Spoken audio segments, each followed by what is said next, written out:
What is up, beloveds? So, some of you are coming into a new season of your life. You've given yourself over to God. You have recognized His voice in your life. He's been speaking to you, He's been communicating with you, and you've been so just enthusiastic about this spiritual awakening, you could say. Now that you are tuned in, I'm sure, I am absolutely positive that some of you are experiencing adversity and warfare. And you're like, where is this coming from? Why is this happening? Why me? Why now? Okay, the reason being is because you are not the devil's advocate anymore. You are no longer walking in sin. At least you're striving to be better. None of us are perfect. Let me just tell you, you will never be perfect. But because you are now attempting to change your life, to better yourself, now the darts of the enemy have begun. Okay. For those of you that are experiencing this, okay, I've got some good news for you. The good news is the weapons that form are actually going to refine you and build your faith. Okay, but those weapons that are formed, they will not prosper because God is always on your side. He has given us the victory through Christ. Okay, so if you're experiencing things, don't be in shock. I remember when I first really got serious about God, I'm like, yo, he's pretty legit, When you've tested everything else, when man has failed you time and time again, enough disappointments will eventually bring you to your knees and bring you to God, right? So when I experienced this, that's when I faced so much tribulation in my life and I couldn't understand it. It's like I was going to church. I was trying to be active, I was fellowshipping with people. And it seemed like the more that I decided to commit my life, my intention to being a child of God, to really trying to just better myself, the more tribulations would find me. And I'm like, where is this coming from? See, I don't want you to have this erroneous notion that when you intentionally start walking by faith and seeking God for yourself, that your life is going to be better.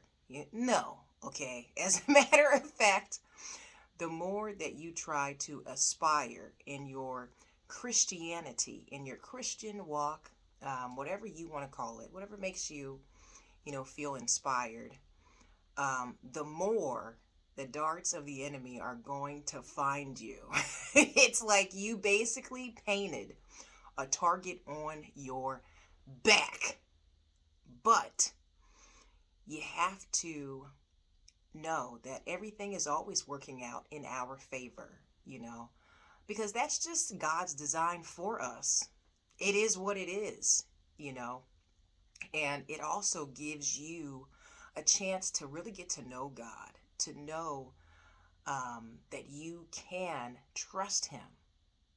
It's not until we find ourselves beside ourselves, just completely flummoxed, when we're baffled, when we're isolated, when we don't know what to do, when, the storms are just tumultuous in our lives. It's not until then that we really experience the hand of God.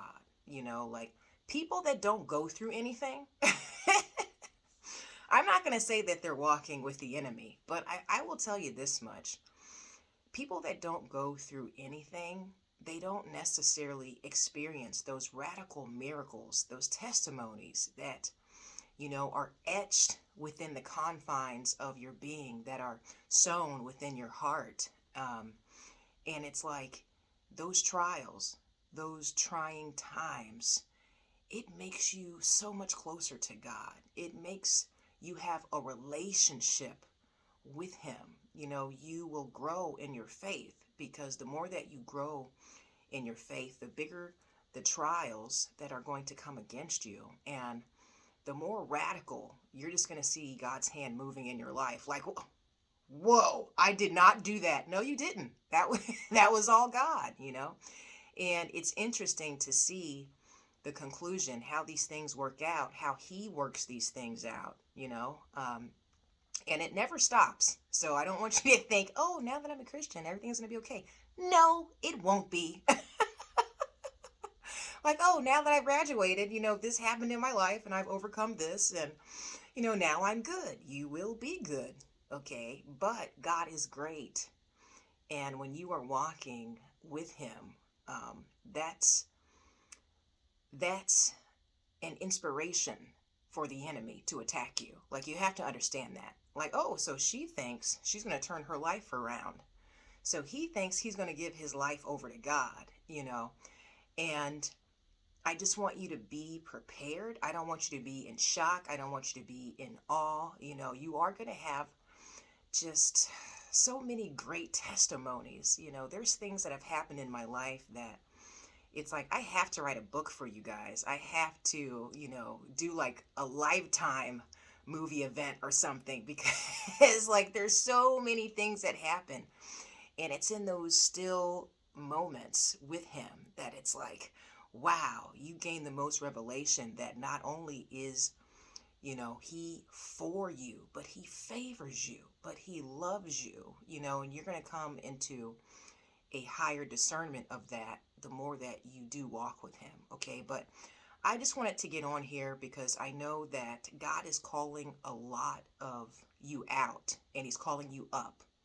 You know, not only is he like, hey, I'm here and it's your time. It's time for you to, you know, go deeper with me. You know, I want you not to be distracted by the tribulations that you're going to face, because as soon as you get into this flow with Father, that's when things are going to happen. You know, it's almost like, and I have to give the metaphor of working out because I am Belle Fit. Okay. Fitness is my jam. So every allegory has a relationship to fitness somehow. But just like when someone decides that, you know, they're going to get in shape, you know, they have these new year, new you resolutions. And within the first like 90 days, something always happens to throw them off. You know, it could be a breakup. It could be them having to move, you know, move from one place to another. It could be the loss of a job. Something always happens. And you have to realize it's because we are fighting against principalities. We are not fighting against flesh and blood. These things are coming against you purposely because it's trying to throw you off track. I want you to be resilient. Don't leave any room for excuses when it comes to you building your relationship with God, doing the things that he's called you to do in this season, you know, because whether it is getting in shape or whatever the case may be for you, whether it's, you know, taking up a new class, personal development, grooming yourself for your craft, when you know what to do, when he's guiding you, that's when these distractions are going to come in. That's when the principalities are going to try to throw you off. It doesn't want you to level up, and you have to be that much more zealous to continue to persevere towards the highest version of you. We all have just so much potential, you know, and when you decide to get your life in order, you know, whether it's even getting sober, man, when you decide to get sober, when you decide to get in shape, when you decide to follow God, anything positive, that is going to attract the enemy. And I have to tell you this because I do not want you to remain stagnant in your life. Leave no room for excuses. It doesn't matter. The breakup doesn't matter. Okay. The job loss doesn't matter. I know that these things in a moment look so monumental, but you are walking with God. A monumental, grandiose almighty, all the time, omnipotent, omniscient God, and he will favor you if you continue to persevere. That is a decision that we all must make. You know, we get the prerogative, we get the opportunity to make choices to better ourselves, to be in alignment with our highest calling, moment by moment, minute by minute, day by day. You just have to continue in the face of adversity to persevere. All right, so consistency wins the race. It doesn't matter what your aspiration is. Okay, if God is calling you to have some time with him, sit down, meditate on your word, make it a daily thing, and don't lose that. I'm telling you, when you build that relationship with him and you just continue to invite him into your situation daily, every single morning, whether it's 5 minutes, whether you just get up and read a scripture, you pray, whatever you do, have a spiritual regimen, because that is what's going to keep you resilient and tenacious against the enemy's vices. Now, with that said, thanks for tuning in. Okay, definitely share the podcast with a friend. We are in almost 50 countries. We are absolutely growing and glowing. With that said, may God bless you always in fitness, health, and in spiritual wealth. I am your girl Belle Fit, and we are the Black Sheep Believers. I'll talk to you soon. Ciao.